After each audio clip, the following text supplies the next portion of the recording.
Banyak para ahli kesehatan, ya, orang-orang barat yang ahli geologi, yang ahli ilmu-ilmu dunia masuk Islam gara-gara ayat Al-Quran ataupun hadis-hadis Nabi SAW. Mau dilihat dari konsep sosial, ya, dari kacamata sosial, ya, mau dilihat dari kacamata moral ataupun mau pakai konsep ketuhanan yang paling fundamental, maka konsep ketuhanan yang terbaik di antara agama-agama yang ada di muka bumi ini adalah Islam. Islam itu simple konsep ketuhanannya dan sesuai dengan fitrah manusia. Gimana? Qul huwallahu ahad, ya. Allah itu esa, Tuhan itu satu. Allahus samad, Tuhan itu tempat bergantung. Kita punya masalah, kita curhat, mengadu kepada Allah, kita minta kepada Allah.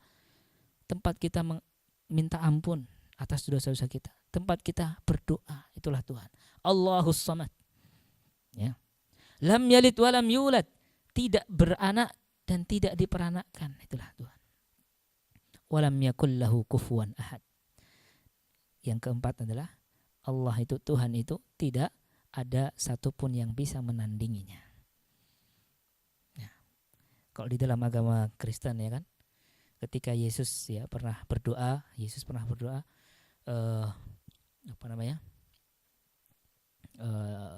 haleluya, haleluya, itu yang artinya adalah tolonglah aku. Dia berdoa kepada Allah, gitu kan. Berarti menunjukkan bahwasanya Yesus ini ada yang lebih hebat daripada Yesus. Dan tidak mungkin Tuhan itu ada yang lebih hebat daripada dia. Belum lagi Yesus itu adalah manusia yang dilahirkan dari Maryam. Ya. Andaikan Tuhan itu dilahirkan, maka sungguh ini menghina Tuhan. Karena orang kalau dilahirkan itu, yang namanya Yesus dilahirkan ya seperti manusia dilahirkan. Dilahirkan oleh Maryam dari saluran yang sama, ya. Maka ini penghinaan terhadap Tuhan, ya. Berarti nanti Tuhan itu harus nyusu dulu, berarti nanti Tuhan itu harus dicebokin dulu, ya kan. Nah, ini sangat tidak masuk akal. Makanya dalam Islam Tuhan itu lam yalid walam yulad, tidak beranak dan tidak diperanakkan. Nah, ini. Jadi qad tabayyana ar-rusydu minal ghayy. Telah jelas kebenaran Islam itu sudah jelas, sangat jelas, sehingga tidak boleh ada pemaksaan untuk masuk Islam. Baik. Kemudian yang terakhir tentang bentuk toleransi Islam kepada agama yang lain, ya. Nabi SAW pernah menjenguk tetangganya yang beragama Yahudi ketika sakit. Sampai si tetangga yang Yahudi ini kagum dengan agamanya, dengan akhlaknya Rasulullah SAW. Ya. Kemudian dia pun masuk Islam. Lalu Nabi SAW mengatakan, ya, Alhamdulillahilladzi anqadhahu bi minan nar. Segala puji bagi Allah yang telah menyelamatkan dia melalui perantaraku dari siksa api neraka. Jadi beliau tidak perlu menyampaikan argumen macam-macam Rasulullah SAW. Hanya dengan menjenguk tetangganya yang Yahudi, yang ini diceritakan dalam riwayat bahwasanya dia suka mengganggu Rasulullah SAW, mendolimi Rasulullah SAW, dijenguk, masuk Islam orang ini, ya. Makanya betapa banyak masalah, ya, betapa banyak orang itu bisa tersentuh dengan hidayah tanpa kita nggak perlu banyak bicara. Ketika kita banyak bicara A, B, C, D, mental semuanya. Tapi ketika kita coba upayakan melalui akhlak yang baik seperti Rasulullah SAW, ya, maka betapa banyak hati-hati yang luluh kemudian dia menerima hidayah ini. Jadi satu-satunya jalan debat itu ataupun dialog itu bukan satu-satunya jalan menuju hidayah, bukan. Ya. Makanya kalau ada orang yang mengeluhkan gimana orang tua saya ini belum sholat ataupun belum ngaji macam-macam, maka pelan-pelan. Jangan sampai kita itu berdebat dengan orang tua, apalagi nanti dengan nada yang tinggi gitu.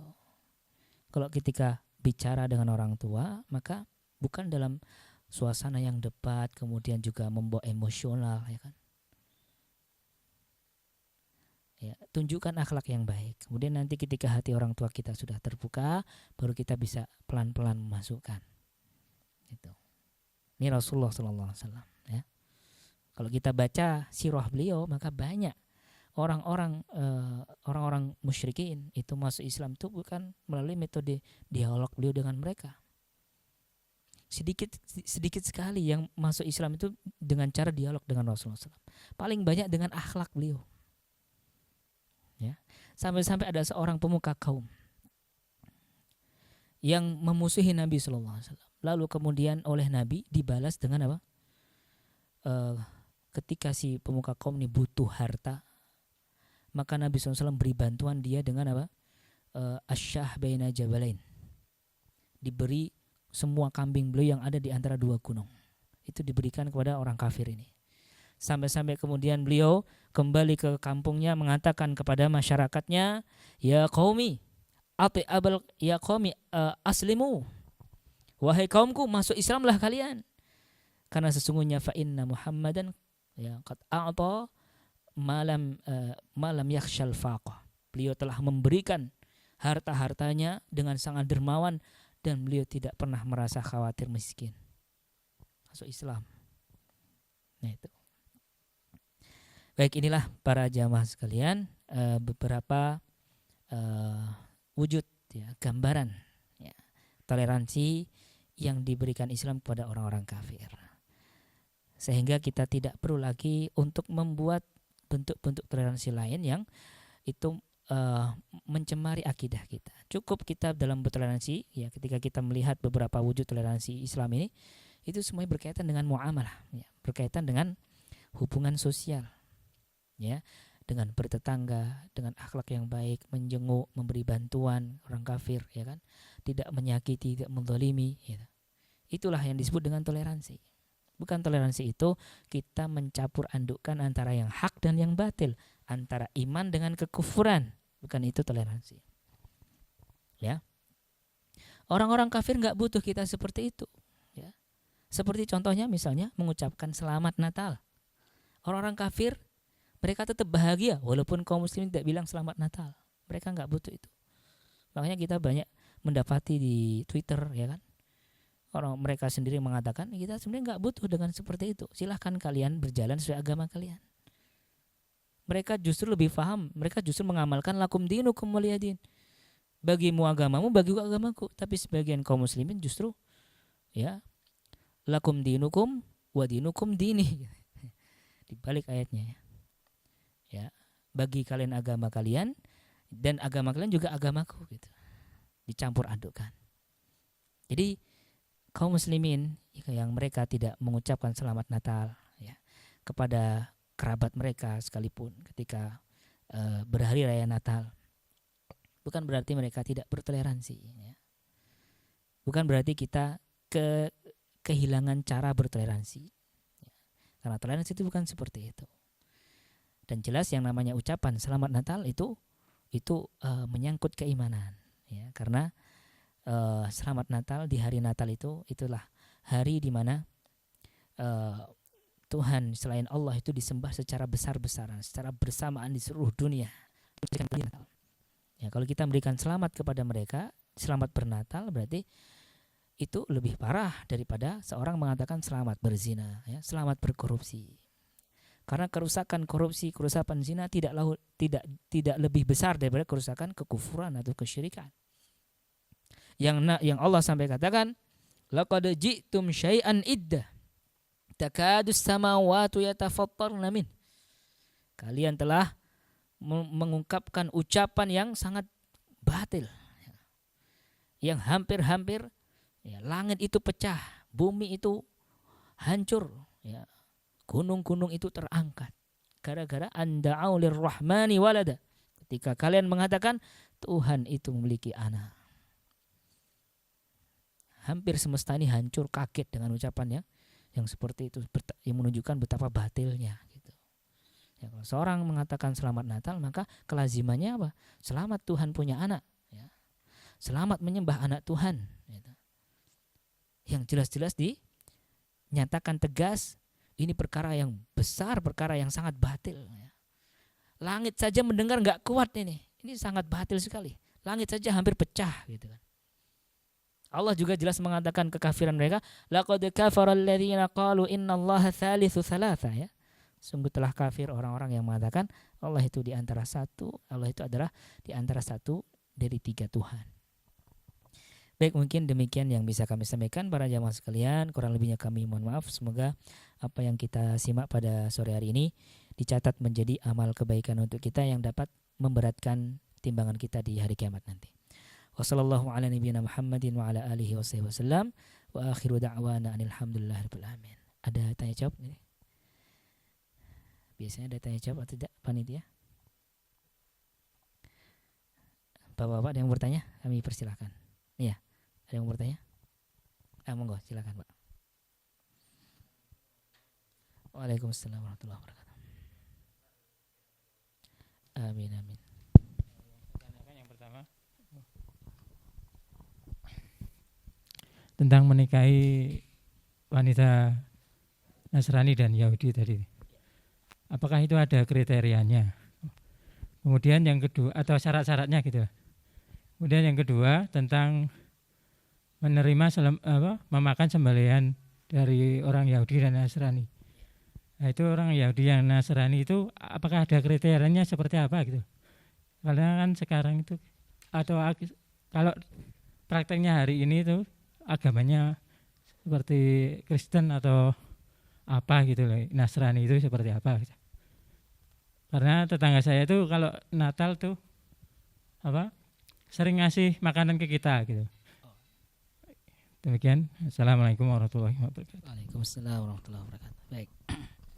Yang pertama tentang wanita Nasrani atau Ahlul Kitab yang kita nikahi itu kriterianya seperti apa dan syaratnya apa saja. Nah, kalau kriteria yang pertama adalah seperti yang disebutkan dalam Al-Qur'an ya, wal muhsanatu minal ladzina utul kitab. Dan dihalalkan bagi kalian menikahi wanita-wanita yang muhsanat di antara Ahlul Kitab. Muhsanat itu artinya adalah yang menjaga kehormatan mereka, bukan wanita-wanita pezina. Ya, wanita-wanita yang menjaga kehormatan mereka.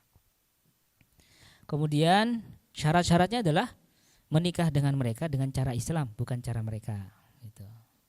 Ya, seperti mahar, kemudian juga ada wali, sebagaimana ketentuan yang ada dalam Islam. Jadi seperti itu, sama seperti dalam pernikahan kita kepada wanita mukminah ya. Kemudian tentang tadi status sembelihan orang kafir. Maka ini ada khilaf panjang ya di antara para ulama. Apakah Yahudi dan Nasrani saat ini mereka itu adalah ahlul kitab yang masuk di dalam yang disinggung dalam ayat-ayat Al-Qur'an sebagaimana itu adalah ahlul kitab yang ada di zaman Nabi ya. Ataukah mereka tidak masuk? Ini ada perdebatan panjang ya. Ya, wallahu a'lam bishawab ya, yang sependek apa yang kami ketahui ya, selama mereka itu adalah beragama Yahudi ataupun beragama Nasrani ya, maka mereka itu adalah ahlul kitab. Yang berlaku kepada mereka ketentuan-ketentuan hukum ahlul kitab di dalam Islam. Seperti boleh menerima sembelihan mereka dan lain sebagainya. Namun para jamaah sekalian, khusus dengan pemberian orang kafir, pemberian orang-orang Nasrani, Kristen kepada kita bertepatan dengan hari raya mereka, maka ini ada kerincian. Ya, kita boleh menerima hadiah dari mereka, ya, walaupun itu hadiah di momen hari raya mereka, hadiah Natal mereka, kita boleh menerimanya, asalkan hadiah itu bukan berupa binatang sembelihan. Bukan berupa daging ayam ataupun daging kambing ataupun daging sapi. Nah, kalau berupa hewan-hewan yang disembelih itu tadi, maka kita tidak boleh dimakan. Ya. Kalau diterima silahkan, tapi jangan dimakan. Ya. Dalam rangka untuk antabarruhum juga kan, itu bagian dari berbuat baik kepada mereka. Diterima saja. Kalau ngasih ada ayam atau apa, diterima saja. Kemudian nanti ya entah kubur atau ini jangan dimakan, karena ini sama dengan bangkai ya.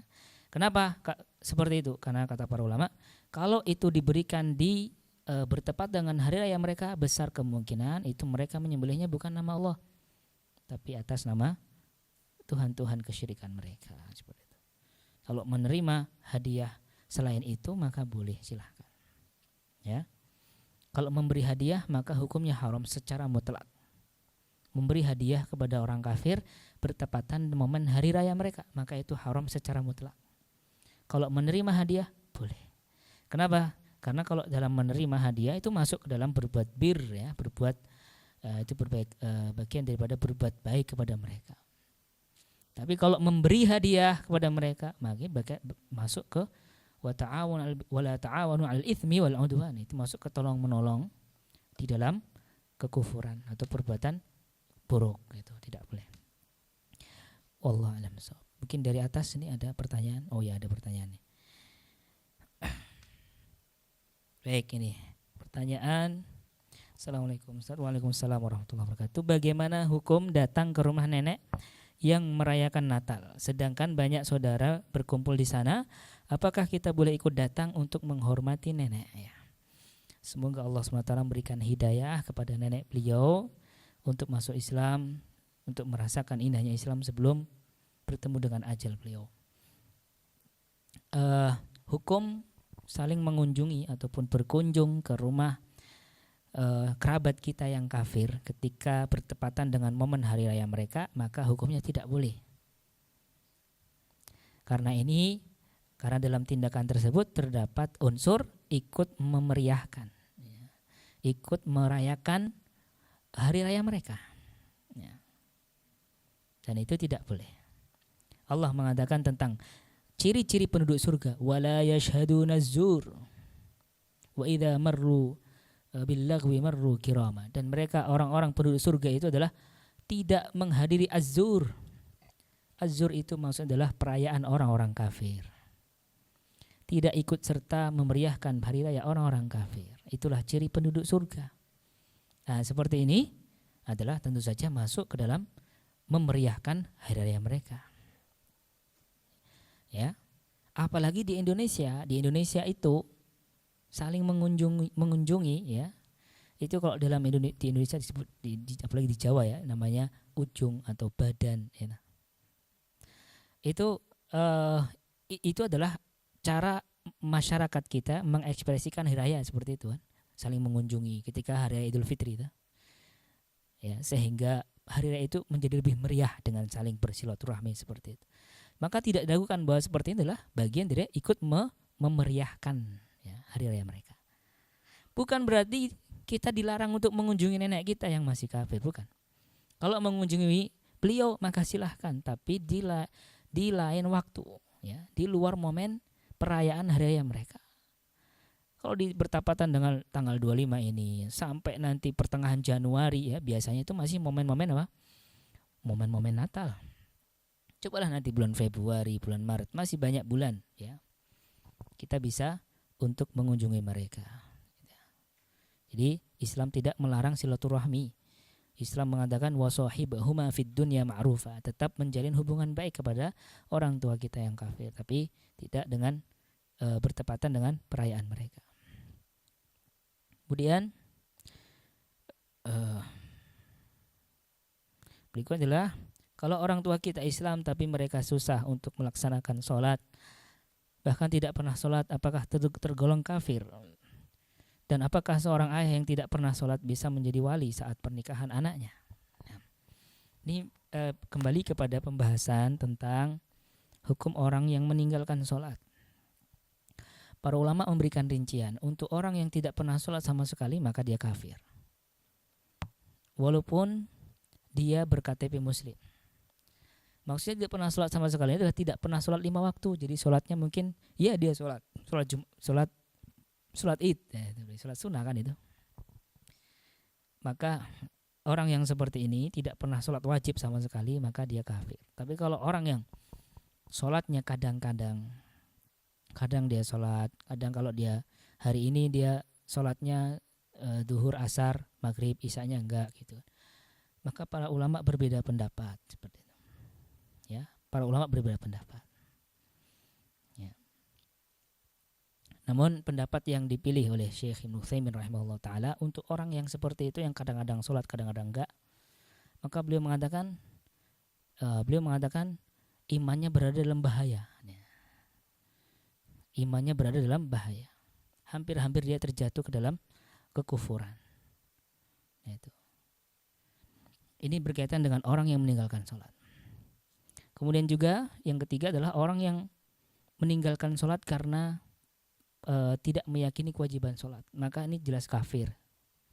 Ulama sepakat, ya, sholat itu nggak wajib, ya. Yang penting beragama itu, yang penting hatinya percaya sama Tuhan. Ada orang yang seperti itu cara berislamnya kan.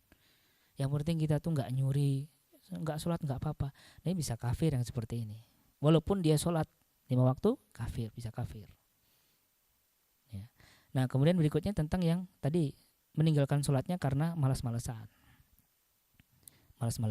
tapi dia meyakini sholat itu wajib, maka ini seperti kata Syekh Utsaimin tadi, ini imannya dalam bahaya seperti itu.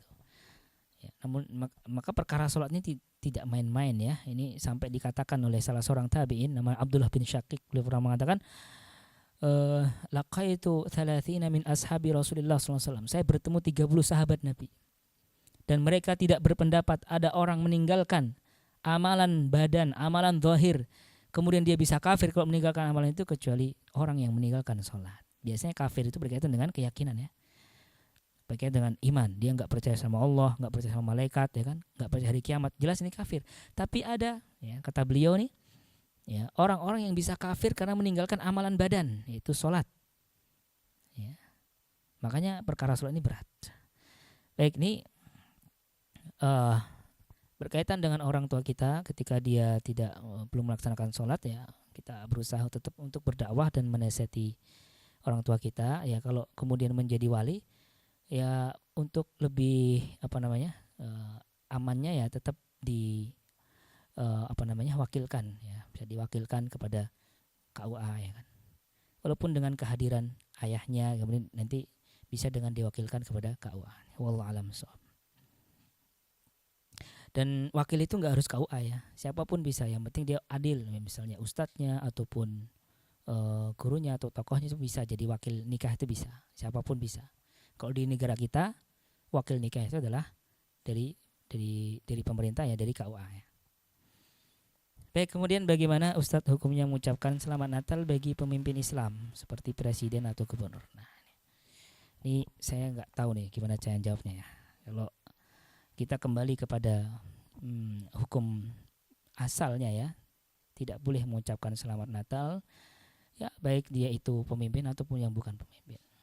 Tapi saya tidak begitu paham tentang dinamika politik di negeri kita ataupun dinamika kepemerintahan di negeri ini, ya.